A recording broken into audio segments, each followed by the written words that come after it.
चल रही है? देखिए, राजस्थान के अंदर जो हालात है वो भयावह है। अपराध में, महिला अपराध में राजस्थान एक नंबर पर आ गया। देश के अंदर एक कलंक राजस्थान के माथे पे लगा और बच्चों के अपराध के अंदर भी राजस्थान को 5वां स्थान हासिल हुआ। ये वसुंधरा गहलोत के गठबंधन की वजह से राजस्थान रसातल के अंदर चला गया। यहाँ नौजवान रोजगार के लिए आंदोलित है। कोरोना काल की जो मार इस देश ने झेली, इस प्रदेश ने झेली, उसके बाद बेरोजगार सड़कों पे है और जबरन सरकार बेरोजगारों को उठा के जेलों में बंद कर रही है, मुकदमे दर्ज कर रही है। और सबसे बड़ी बात कि एक भी भर्ती, चाहे आरपीएससी करवाता हो, चाहे कर्मचारी चयन आयोग भर्ती करा हो, सारी भर्तियों के पेपर पहले ही आउट हो जाते हैं, मार्केट के अंदर आ रहे हैं।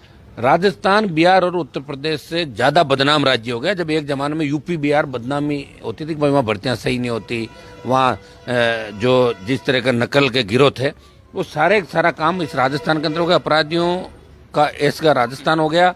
न रोजगार है, किसान आत्महत्याएं कर रहा है। कांग्रेस के राज के अंदर जिन्होंने कर्ज माफी की बात करी थी, आपने देखा होगा कि अलवर और जयपुर जिले के अंदर किसानों की जबरन जमीनें नीलाम करने के लिए सरकार में पहुंचती थी। उसके बाद सरकार बेगफुट पा के कहती है कि हमने तो ऐसा काम नहीं करवाया था, अपने आप हो गया। तो ऐसी बातें रोज मुख्यमंत्री बयान बदलते हैं। और जब गहलोत अपनी सरकार बचाने में लगे, विधायकों को खुली छूट राजस्थान के अंदर दे दी। विधायक पैसा कमाने में लगे, ज्यादातर कांग्रेस के विधायक, और भारतीय जनता पार्टी सरकार बनाने की तैयारी में लगी कि मुख्यमंत्री कौन बनेगा। 1 दर्जन चेहरे बीजेपी के पास है।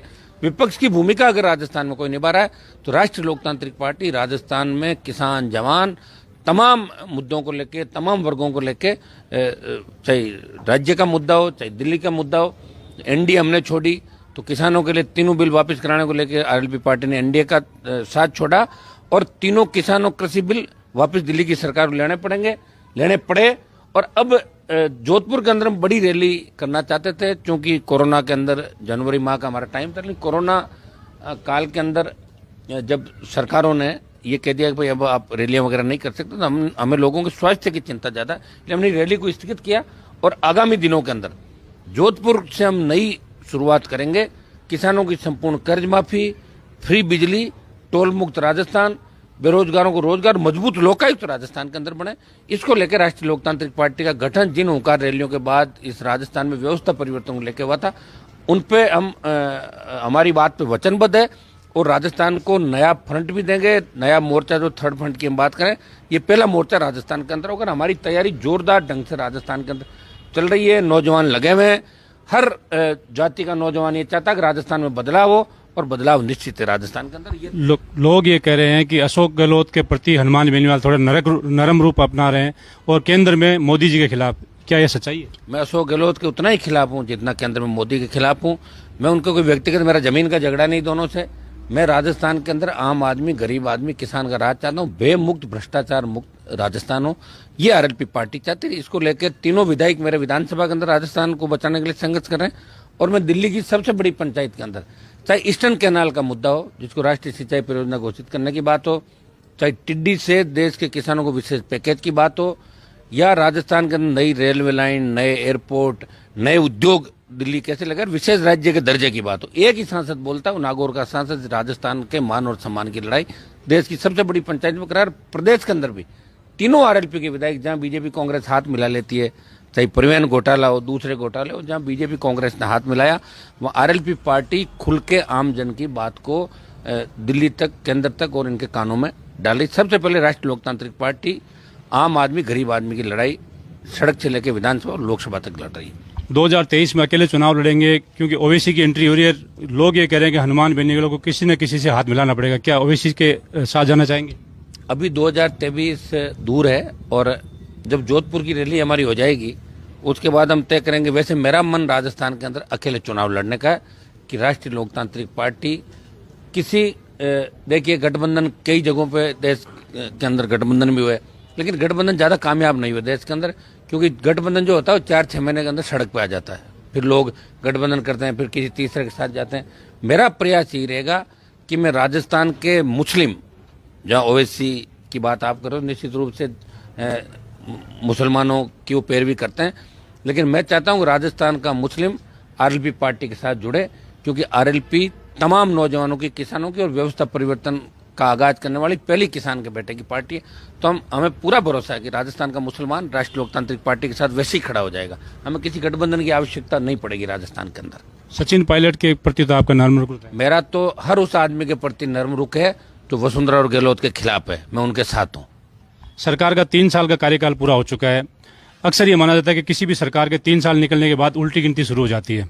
सरकार के 3 साल के कार्यकाल को आप किस तरह से देखते हैं? आने वाले 2 साल में इस सरकार से आपको क्या कोई उम्मीद है? या आने वाले 2 साल में तो आप हमें ही देखोगे सड़कों पे, विधानसभा में, लोकसभा में, और जवान और किसान का परचम फहराएगा राजस्थान के अंदर और देश के अंदर। हम सरकार को, इस कायर निकम्मी सरकार को हम झुकाएंगे।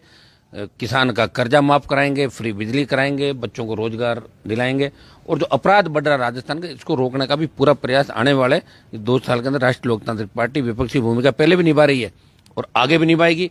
और हमने ये भी कहा था कि एक दल को हम 3rd नंबर पर धकेल देंगे। तो आपने देखा होगा कई चुनाव के अंदर कि अभी जो चुनाव हुआ बल्लभनगर का, उसमें बीजेपी को 4थे नंबर पर धकेल दिया। बगल की जो दरियावत सीट थी उसमें आरएलपी बीटीपी का समर्थित जो उम्मीदवार था वो 2nd नंबर रहा, बीजेपी 3rd थी। तो हो सकता है कि कांग्रेस 3rd चली जाए, लेकिन एक दल राजस्थान में 3रे नंबर पर चला जाएगा। नंबर 1 की लड़ाई में राष्ट्रीय लोकतांत्रिक पार्टी रहेगी। उसका मुकाबला किससे होगा ये आने वाला समय बताएगा। हम बीजेपी और कांग्रेस दोनों के खिलाफ राजस्थान में 200 सीटों में चुनाव लड़ेंगे। अगर बीजेपी नेतृत्व परिवर्तन करती है, वसुंधरा जी के अलावा किसी को लेकर आती है, तो क्या आपका क्या? कोई आए, चाहे वसुंधरा आए चाहे दूसरा है, हम बीजेपी के खिलाफ रहेंगे राजस्थान के अंदर और कांग्रेस के खिलाफ रहेंगे। 200 सीटों में राष्ट्रीय लोकतांत्रिक पार्टी मजबूती। हमारे साथ नौजवान की ताकत है और नौजवानों ने देश में जितनी भी क्रांतियां हुई वो उनके हीरो नौजवान थे, नायक नौजवान थे। और राजस्थान का नौजवान बदलाव चाहता है। राजस्थान के अंदर ऐसा राजस्थान चाहता है जहां हमारी बहन बेटियां रात को 12 बजे भी सुर्ख निकले सड़क पे तो मजा ले, कोई सामने देख ले।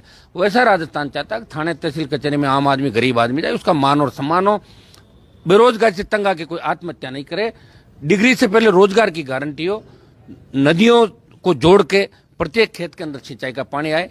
हमारे सपनों का राजस्थान, जो आज़ादी से पहले जिन लोगों ने बलिदान दिया उन्होंने सोचा था कि भारत ऐसा होना चाहिए, राजस्थान ऐसा होना चाहिए। तो नौजवान हनुमान बेनीवाल को राजस्थान में अकेले लड़ता हुआ देखना चाहता है, इसलिए राष्ट्रीय लोकतांत्रिक पार्टी तमाम सीटों पर अकेली चुनाव लड़ेगी और आने वाला समय राजस्थान के अंदर नौजवानों का होगा। और मैं विश्वास के साथ कहता हूं कि मोदी जी यूपी के अंदर कितना ही जोर कर ले, पंजाब में कितना ही कर ले, लेकिन राजस्थान के अंदर राष्ट्रीय लोकतांत्रिक पार्टी भारतीय जनता पार्टी को पटक नहीं देगी आने वाले टाइम के अंदर। नागौर का कैसा राजनीतिक माहौल है? नागौर को लेकर क्या कहेंगे? नागौर की 10 की 10 सीट राष्ट्रीय लोकतांत्रिक पार्टी के खाते में आ जाएगी, क्योंकि अभी 5, 6, 7 एमएलए तो मेरी मेहरबानी से बने नागौर में जो बने हुए, ठीक है ना। 7, 8 आप तो ये मानो कि 9 तो मेरी उस पर बने हैं। आरएलपी के सहयोग से 9 विधायक राजस्थान में बने, चाहे वो कांग्रेस के टिकट पे बने, चाहे बीजेपी से बने, चाहे कैसे भी बने।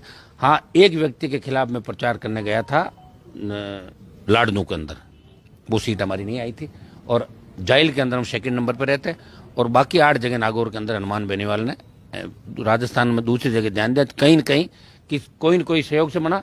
और इस सरकार के अंदर भी 1 दर्जन मंत्री हनुमान बेनीवाल के सहयोग से एमएलए बनाए, बीजेपी के भी कई नेता बने।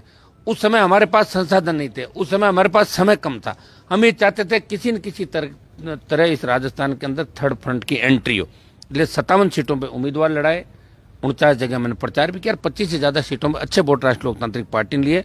और जब पुणे गठबंधन एनडीए से हुआ था, तो अब जो बड़े बड़े नेता दिल्ली में बातें करते हैं, जब मैं प्रचार करने उनका जाता था तो मुझे रिसीव करते थे हेलीपैड पर, आपको पता है सारे नेताओं का, ठीक है ना। इसलिए जो जवानों की ताकतें बढ़ रही है, 5 साल पहले 18 में जो वोट था वो बढ़ के 4 गुना वैसे ही हो जाएगा। और उस समय अगर मैं 200 सीटों में लड़ा था तो मेरे वोट 30 लाख से ज्यादा आते। और अब आप उसका जोड़ लो अंदाज कि राजस्थान में सबसे बड़ा दल, और कोई बड़ी बात नहीं कि सत्ता में स्पष्ट बहुमत राष्ट्रीय लोकतांत्रिक पार्टी का, तमाम जातियां आरएलपी के साथ है। 3 मेरे जो विधायक उनमें 2 शेड्यूल कास्ट के विधायक हैं। लोग जातिवाद का आरोप जरूर लगाते हैं, लेकिन 3 विधायकों में से बसपा 1 एससी का एमएलए नहीं बना पाई और आरएलपी ने 3 में से 2 शेड्यूल कास्ट के विधायक बना के संदेश दिया देश के अंदर कि राष्ट्रीय लोकतांत्रिक पार्टी 36 कौम की पार्टी है। और हमारे 5 प्रधान जो बने उनमें देख ले आप, देखिए शेड्यूल कास्ट के नगर पालिका के चेयरमैन ब्राह्मण जाति से था, तमाम जातियों को साथ लेकर हम चल रहे हैं। निश्चित रूप से 1 साल बाद अभी आपको जो सीनियर दिख रहा है राजस्थान के अंदर वो अलग ही नजर आएगा और आरएलपी पार्टी आपको और मजबूती की ओर बढ़ती हुई दिखाई देगी। देश में जो 5 राज्यों में चुनाव हो रहे हैं उनका क्या नक्शा रहेगा? क्या मोदी जी की लहर फिर एक बार चलेगी? अब देखो, मैं तो लड़ा नहीं रहा हूँ चुनाव 5 राज्यों के अंदर, फिर भी आप राष्ट्रीय लेवल के नेता हैं। हाँ, तो राष्ट्रीय लेवल का तो मैं तो मेरे लेवल का ही हूँ, ठीक है, मेरा जो भी लेवल है। लेकिन मुझे तो ये लग रहा है कि क्षेत्रीय पार्टियां हर जगह मजबूत होकर उभरेगी और कड़ी टक्कर देगी।